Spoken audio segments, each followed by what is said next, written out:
and moved and personally touched by what has been said here this evening. And I want to do two things, if I may. I want Anna McGillicuddy, who's my partner in crime, to come up here and stand beside me on my right-hand side. The reason why Anna McGillicuddy is a very important person in my life is she's one of our top diplomats in our foreign service. And I keep saying to her, the only reason, other than admiring your skill and brilliance as a diplomat, is because you will be my boss. So I mean, here we have a future brilliant, talented woman. And what I really want to communicate is a notion of partnership and leadership. Because there's a small team in our office in New York, and I accept absolutely what my friends have said about perhaps we haven't always spent the correct amount of respect and time in Philadelphia. And I hope we have helped correct that. And I got great counsel about that from Kathy, Mr. Coyne, from the team here about how we could work on that. So all that has been celebrated tonight is not about me or Anna or the Irish government or our leadership. It's actually our leadership as a community. And I really want to thank you for that, because it has been an extraordinary learning for me to come to the United States and to see what really, there's an expression in Irish, in our native language, Irish, which says Ní neart go cur le chéile, and it means, in translation, there is no strength without us collaborating. And I suppose it's then translated into unity is strength. But it's even more important than unity is strength. It says there's no strength unless we work together. Ní neart go cur le chéile, if we don't work together. And it's a very profound idea. I know there's a great community here. Ger was talking about my home county of Wexford. I know there's a great community here from the northwest of Ireland. A part of Ireland I love, a part of Ireland that is the sort of vector for the friendship between Ireland, the Irish-speaking part of Ireland.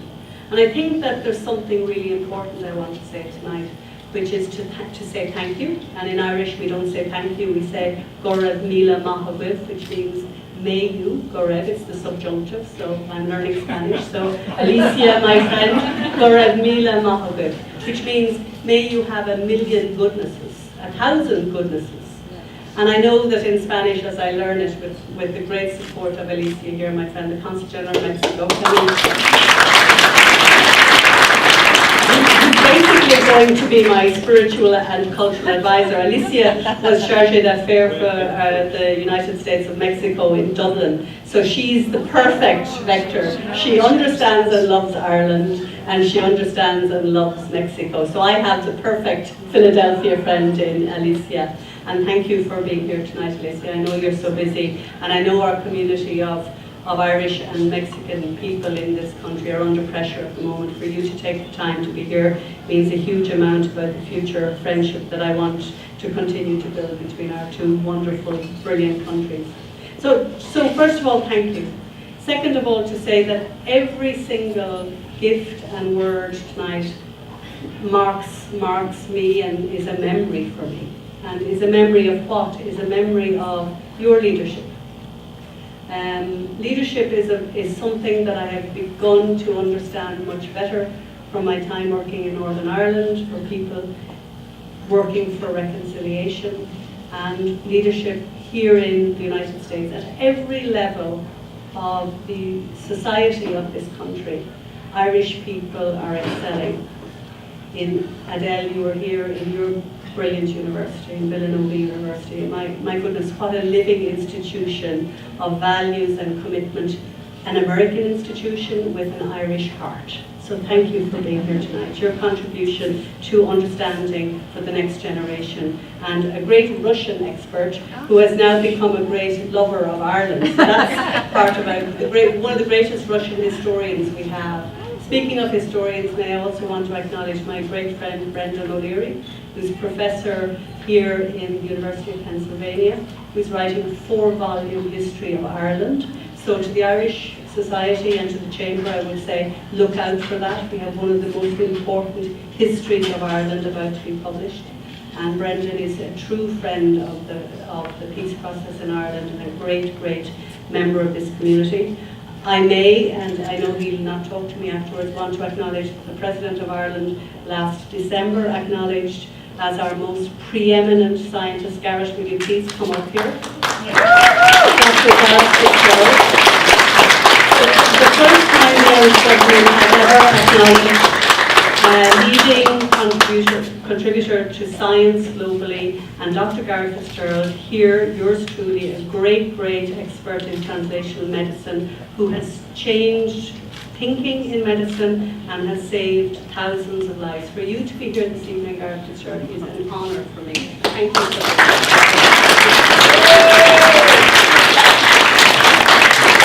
So at every level of the relationship in the city, there is thought, there is volunteerism, there's leadership in church, in academia, in community, in heritage. I wear with great pride tonight the green jacket of the friendly sons and daughters of St. Patrick's. And thank you very much, gentlemen, for that.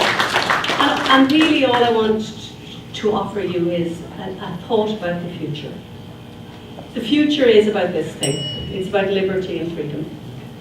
And maybe in our generation we thought that was all a given. And I don't think we now think that anymore.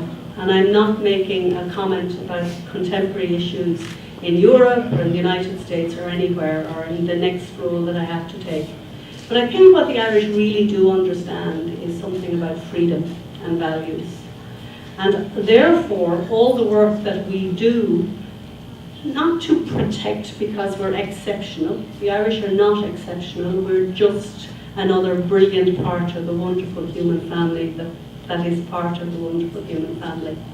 But we do understand something about resilience because, as has been acknowledged, this beautiful city and the support of Mayor Kenny in this and Governor Stack for the famine and the Great Hunger Memorial last year was huge and very important. We hold a memory of suffering in our memory, and it is represented in a beautiful piece of sculpture in this city. So we don't remember that because the Irish had a terrible history or we suffered more than anybody else. We didn't. Other places and peoples have suffered more than we have, and unfortunately in this very moment the same sufferings of our forebears are replicated. But what we do understand through our journey of resilience is the importance of memory. And memory not to remember, but to look to the future with a greater sense of purpose.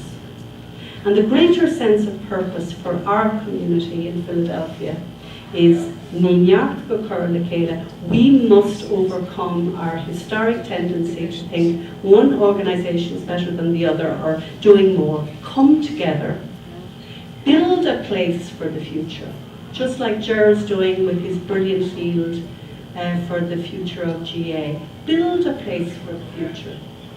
Bring us together. Keep working on coming together in faith and in love and in heritage. And just like Joe Burke is saying, yeah, business, bring it on. Governor Stack, absolutely. Bring on practical new cooperation. And never forget where we came from. Because if we forget where we came from, we lose our way. And we don't become the best Americans we can be. The best piece of advice I was ever given in my role here was from Don Keogh, who was an Irish man who came to the top of Coca-Cola when it wasn't easy for Catholics to be doing well in that organisation. He says to me, he said, Barbara, he said, I have come to understand that my Americanness completes my Irishness and my Irishness completes my Americanness. And he's so right. So when you look at Governor Stack, Governor Kenny, the Assembly leaders here this evening, Council Member Heenan, our leadership in our community for the good of Philadelphia, for the good of home, the sort of brilliant intellectual leadership that's in our universities at every level. We have so much to build on. Bring on the challenges of the future. Number one challenge we have right now is there are people in our community who fear to go to work. So I have two things I'm going to ask you. I want you to support John and Leslie in the Immigration Centre. People who are in this community because they're criminals. They're not here because they're illegal or bad people. They're here because there's no way for them to be here with the proper papers in the way that your fathers or mothers or great-grandfathers could do. That's the first thing.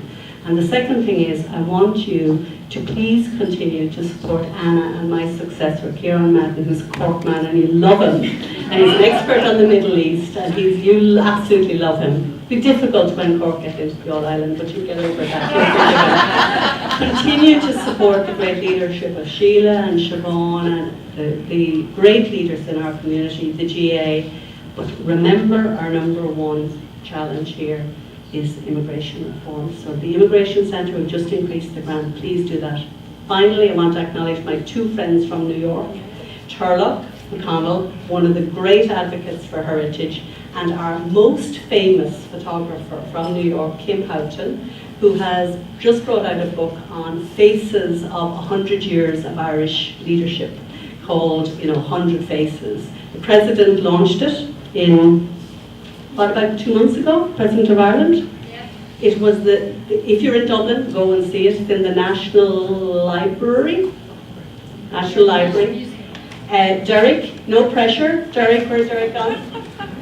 Siobhan, we're here. This is the exhibition. You need to get to Philadelphia. No pressure. Okay. Thank you for being here, everybody. Thank you so much. Wonderful.